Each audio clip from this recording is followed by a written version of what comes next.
Ahoj všichni, já vás po delší době vítám u mýho dalšího videa.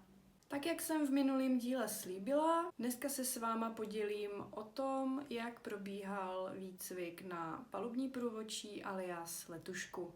Pokud vás zajímá, jak jsem se k téhle práci dostala, tak se mrkněte na moje starší videa. Takže já to vezmu hezky od začátku. Po tom, co mi bylo e-mailem oznámeno, že jsem přijatá, tak ze všeho nejdřív jsem se musela objednat k leteckému doktorovi a absolvovat vstupní lékařskou prohlídku. Během prohlídky jsem musela zvládnout klasicky jako u očaře přečíst celou tabuli písmen. Taky jsem byla podrobena zkoušce sluchu, kdy mi dali jakýsi sluchátka a do nich mi pustili nějaký šum a pokud jsem uslyšela pípnutí, tak jsem měla zmáčknout tlačítko. Jinak to byla téměř standardní prohlídka při vstupu do nového zaměstnání u závodního lékaře, ale přiznám se, že už si to moc dobře nepamatuju, protože jsem byla hodně nervózní, abych ze zdravotní stránky prošla, ale prošla jsem, takže dobrý. Když jsem měla prohlídku za sebou, dostala jsem kartičku, takový můj první důležitý doklad, a ta kartička byla česko-anglicky a bylo tam napsané, že jsem teda fit to fly, neboli způsobila výkonu povolání letušky a platnost byla na 5 let. A teď už k samotnému výcviku. Ten probíhal v Praze, kousek od letiště v CATC, což je zkratka anglického názvu Czech Aviation Training Center. Tam jsem se měla dostavit v pondělí v 8 hodin. To bylo v podstatě veškerý info, který jsem dostala předem, takže jsem se dostavila. Na vrátnici jsem vlastně musela oproti občance, jsem vyfasovala ID kartu, protože výcvikové centrum je v podstatě neveřejná část letiště. V tomhle prostoru musí každý mít identifikační kartičku a jelikož jsem byla nováček, tak mi dali jenom tu dočasnou, ta platila celý den. Takže každý den jsem si musela vyhradit čas navíc, abych si vystála frontu na kartičku, protože takových, kteří byli nováčci, tak tam bylo mraky. Potom už jsem teda nasměrovaná přímo do učebny a mohl začít výcvik. Takže v učebně se nás sešlo asi 30.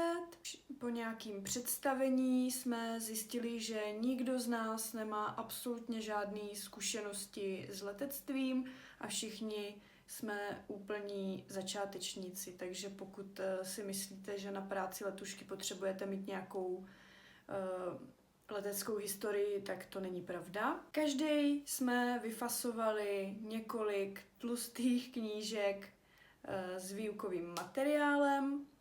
No a ta nejtlustší se jmenovala SEACOM alias Cabin Crew Operation Manual, takže vlastně taková v podstatě letuškovská bible od A do Z.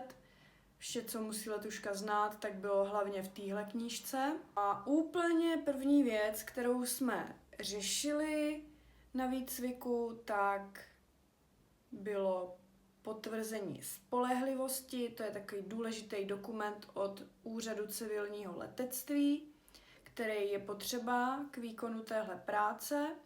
Takže jsme vyplňovali formulář a největší taková vychytávka je, že musíte uvést 5 let vaší pracovní historie, případně studijní.